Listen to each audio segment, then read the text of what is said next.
महानगरपालिका सार्वत्रिक निवडणूक ऑल इंडिया पॅन्थर सेनेतर्फे दीपक केदार हे पूर्ण ताकदीनिशी लढणार असल्याचे त्यांनी पत्रकार परिषदेच्या माध्यमातून सांगितले आहे. यारी काय मुद्द्यावर लढणार आहे? महानगरपालिकेच्या निवडणुकीच्या संदर्भात आम्ही बैठक घेतलेली आणि कार्यकर्त्यांची इच्छुकांची यादी काढण्याची प्रक्रिया आम्ही सुरू केलेली आहे. त्यामुळे या महानगरपालिकेमध्ये आम्ही ताकदीने उतरणारच आहे.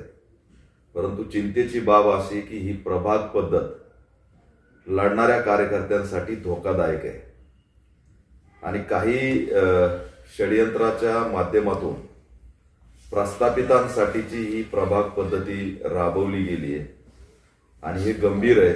याच्यावरती कुणी बोलत नाही. मुळात या एका प्रभागामध्ये जवळपास 40,000 मतदान राहणार आहे आणि 4 वॉर्डचा क्लब त्या ठिकाणी एक प्रभाग बनवलेला आहे आणि उदाहरण म्हणून अ ब क ड केलेलं आहे. पण या अ ब क ड ची व्याख्या काय? हे अ ब क ड म्हणजे काय? तर आम्ही त्यांना विचारलं ते म्हणते उदाहरणार्थ अ ब क ड आहे.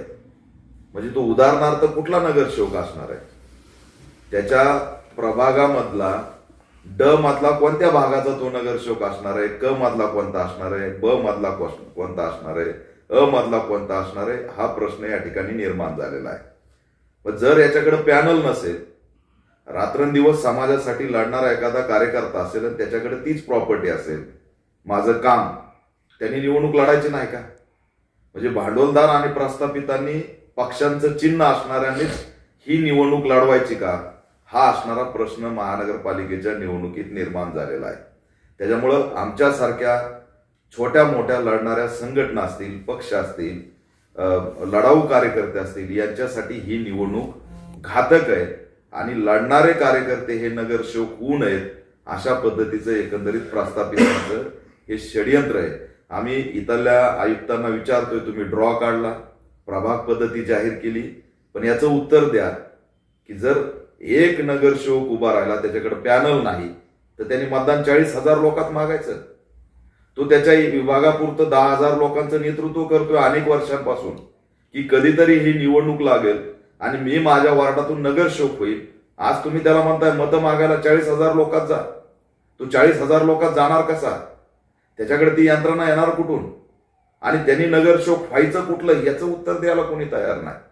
त्याच्यामुळे ही पॅनल पद्धती आणि प्रभाग पद्धती प्रस्थापितांनी त्या ठिकाणी मोठ्या प्रमाणात षडयंत्र करून राबवलेली आहे. कारण यांना अ वाल्याला 3 जण गुलाम करायचे आणि समग्र त्याच्या प्रभागाचा निधी एकट्याच्या हातात ठेवायचा अशी असणारी स्थिती आहे. त्याच्यामुळे ही निवडणूक त्या ठिकाणी मोठ्या प्रमाणात मॅनेज निवडणूक असणार आहे. आम्ही म्हणतो निवडणुकीचा इव्हेंटच कशाला करताय? थेट निकालच जाहीर करा. ईव्हीएमच्या माध्यमातून आयोग म्हणतोय की आता व्हीव्हीपॅट मिळणार नाही, कारण प्रभाग पद्धतीमध्ये एकदा 4 वोटिंग होणार आहे. म्हणजे त्यांनी मतदान कुणाला केलं हे सुद्धा त्याला पावती मिळणार नाही, चिठ्ठी सुद्धा दिसणार नाही स्क्रीनवर. मग ह्या पद्धतीने जर निवडणुका होत असतील तर ह्या धोकादायक निवडणुका आहेत. तरी सुद्धा याच्यात आम्ही त्या ठिकाणी पुन्हा एकदा मागणी करतोय की व्हीव्हीपॅटचं काय, त्याचं उत्तर द्या. नागपूरच्या हायकोर्टाने त्या ठिकाणी परवा दिवशी सांगितलंय की जर व्हीव्हीपॅट नसेल तर बॅलेट पेपरवरती निवडणुका घेतल्या पाहिजेत. मग त्या बॅलेट पेपरवर राबवणार आहेत की नाही याचं उत्तर सुद्धा या ठिकाणी दिलं पाहिजे. आणि येणाऱ्या महानगरपालिकेच्या निवडणुकीच्या अनुषंगाने इच्छुकाच्या संदर्भात आमची बैठक सुरू आहे. अनेक ठिकाणी आमची सुद्धा चर्चा सुरू आहे आणि लवकरच असणाऱ्या या 2-3 दिवसात 5 दिवसामध्ये आम्ही आमची पुढची भूमिका भाजपला युती कोणत्या सोबत? शिवसेना, भारतीय जनता पार्टी किंवा एमआयएम, उद्धव ठाकरे गट, कोणासोबत जाणार? नाही, युतीच्या संदर्भात काही दिवसातच आमची भूमिका जाहीर होईल. नक्कीच आम्ही प्रयत्न करणार आहे की आमच्याकडं आमची यादी तयार झाल्यावर त्यांच्यासाठी युतीचं धोरण आम्ही नक्कीच राबवणार आहे. पण ते युतीचं धोरण राबवत असताना ते विजयाचं धोरण असलं पाहिजे, फक्त दिखाव्याचं धोरण नसलं पाहिजे. अशा पद्धतीचं आमचं धोरण आहे. नसता आम्ही त्या ठिकाणी स्वबळावर सुद्धा भूमिका घेऊ शकतो. कारण त्या ठिकाणी येणाऱ्या या निवडणुकीत इच्छुकांची किती संख्या वाढती त्याच्यावरती पुढचा लढा डिपेंड आहे.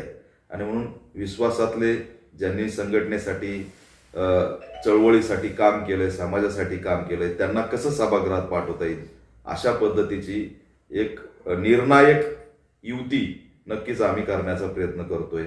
अनेक पर्याय आहेत, MIM असेल, बाकीच्या बाबतीत आता ते समविचारी पक्ष संघटना याबद्दल सुद्धा आम्ही प्रस्ताव आमचे जिल्ह्याचे नेतृत्व पाठवतील आणि त्या प्रस्तावाला कसं उत्तर येत आहे त्याच्यावरती असणारी पुढची चर्चा डिपेंड राहील. पण उगाच असणारं आम्ही जायचंय म्हणून जाणार नाही, तर निवडून येण्याचं धोरण राबवणार आहे.